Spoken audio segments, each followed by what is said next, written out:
سنيت لك كانت ما أنت نعرف رفض فلود دينيش أنا كبير ساعتين وانا جايباتي قارين سمارت نيتشو بكا كانتي أكنا ما دويتي ساو متري حسابهم أكنا يجون أنا ما أبصي جوا باجستيرو هم تخفلو فردينا نبوسا جا أكسمات تسقدون فردينا كأما كيتيني بوسا جا أنا متقوي وعتي في الأجهزة تقو فان دوا أنتو تافا بتيجي خلني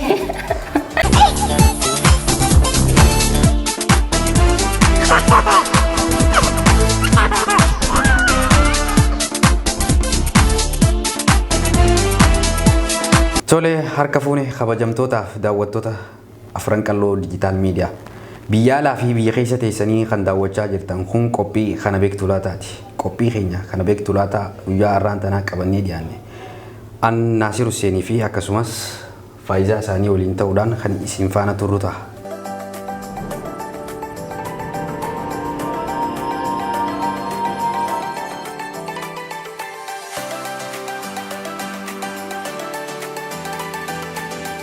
Kopi kenya kana beektu laata guyyaa har'aan tanaatiin waan qindeeffatte qabda. Anis namira waan qindaa'e tokkotu jira. Mee eegalee waan si bira jirurraa takka jee. Tole duraan dursee akkam jirtu nagaa afran qalloo digital meediyaan warreen daawwachaa jirtan biyyaalaaf biyya keessa akka nu hordoftan abdiin qaba. Sagantaa keenya kana hanga xumuraatti waliin turaan affeerraatiin.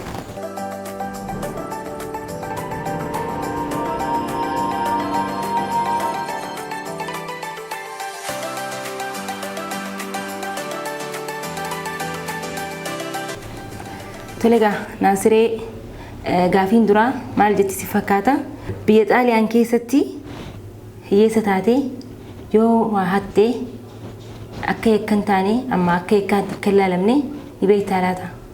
Ajaa'iba!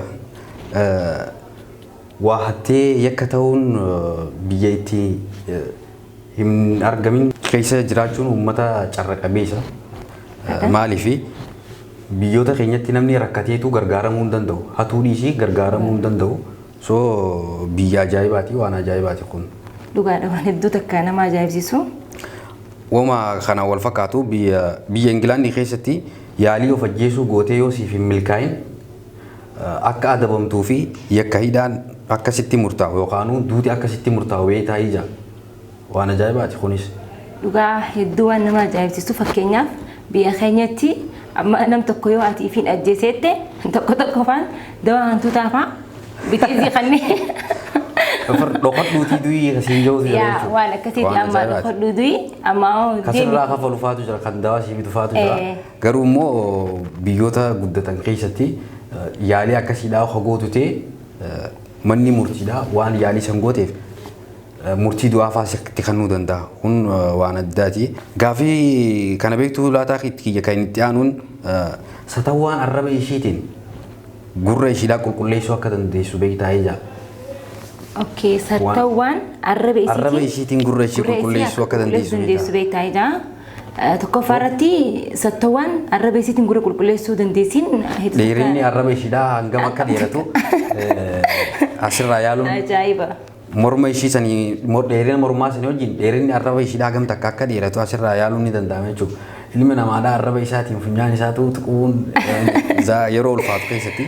Gaafii ajaa'ibaati akkamitti satawwaan arraba isiitiin gurra isii ka qulqulleeffachuu dandeessu dhugaa dubbachuuf salphumatti gurra ishiidhaa baasii takka malee qulqulleeffatti. Wanti illee isiin barbaachisu jechuudha. Akkuma atu jettetti. Okay. Hayyee anis gaafiin xiyyeeffatti aantu maal fakkaata?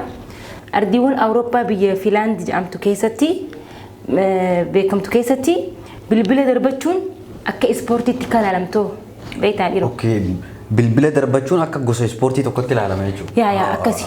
Biyya ajaa'ibaati biyya qaroominaan. Biyya qaroominaan kuttee biyya bilbila itti darbachuun ispoortiidha. Amma biyya sana osoo hin jiraadde natti tola. Maaliif?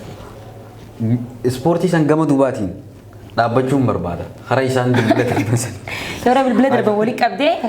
Tarii iPhone faa darbuu danda'anii iPhone haara baate maal darban.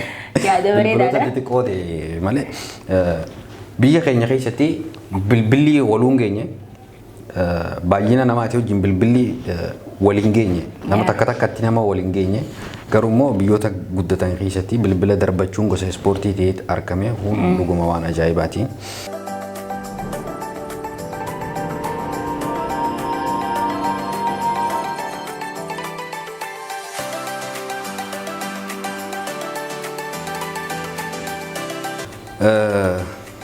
Akkaawuntiilee Facebook irra jiran biliyoona takkatti dhala'anirra miliyoonni 30 akkaawuntiilee namoota du'ee ta'uu beektaa jira. Wow. Akkaawuntiilee Facebook irra jiran biliyoona takkatti dhala'an keessaa miliyoonni 30 akkaawuntiilee nama du'an ta'uu beektaa jira. Waan ajaa'ibaati gaa. Fakkeenyaaf akkaawuntiileen addunyaarra jiran keessaa hanqi takka akka maatimtetti akka du'an beektaa jettee an akka nam tokkootitti namni tokko kan miidiyaa fayyadamu miidiyaa kanarraa yoo ilmi namaa tokko ammaa hoo fiichara isaa ammaa hoo waan takka waan isa ibsu akka inni fayyadamuu baate. Okay, akka nama du'eetti isaabamee tarii. Isaabamuu hin qabu. Akkana jechuun anumaaf si jechuudha. Anama waggaa lama moo sadii geetiin jira erga waan takka postiin godhini yaadalleen kan naddu. So kanaafuu namoota du'eessan keessatti ni isaabama jechuudha. Waan nama ajaa'ibu. Waan nama ajaa'ibu. Jiruun duu jechuudha. Waan ajaa'ibaati. Saniifuu jiruun duun fedhu nuti jiruun jiraachuu feena rabbiin umriin waa reessu. Warri Facebook akkasitti yeroo dheertuun fayyadamin akka warra dunya keessatti isin hisaabne fayyadamaa.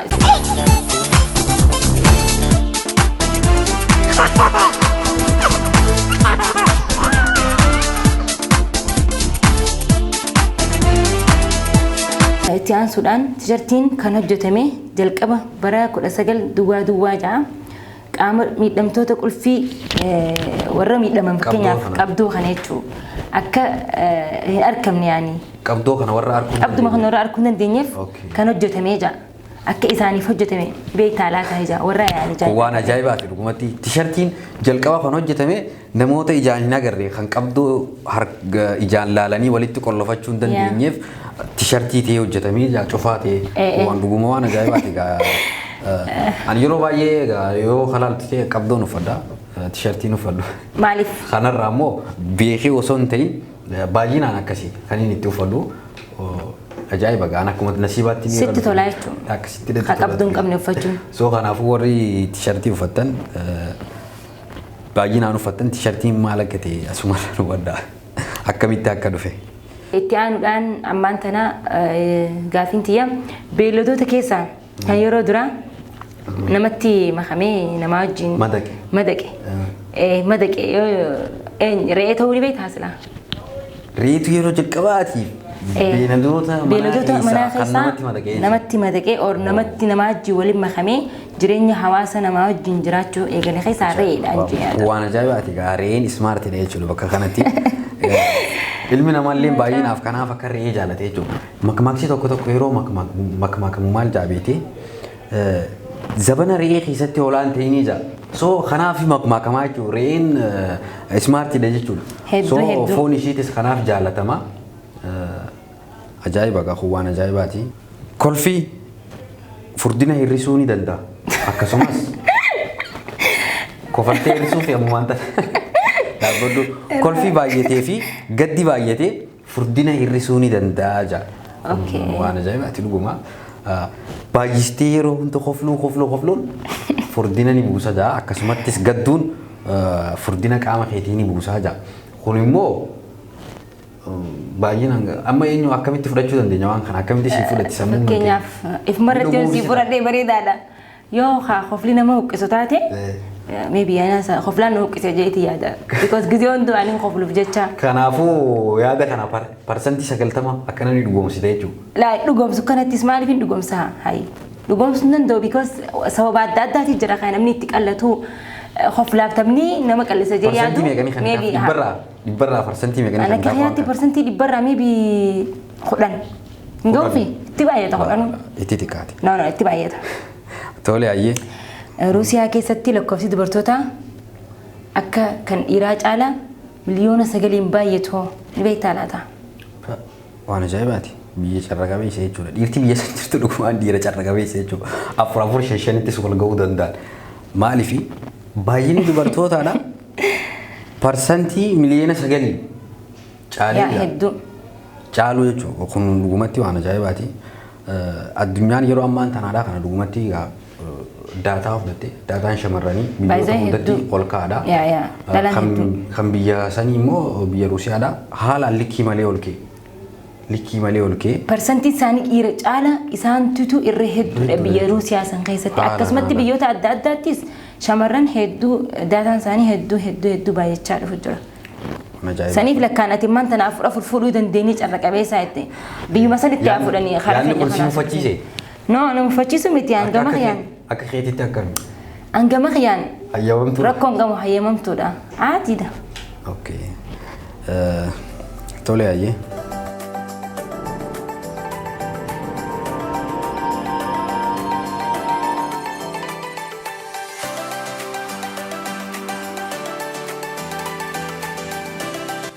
Tole kabajamtoota daawwattootaa fi hordoftoota keenya qophiin har'aaf qabannee dhiyaanne kan wajjin turtan kana fakkaata. Qophii birootiin hanga walitti deebinuu nagaan turan afeerraa keenya.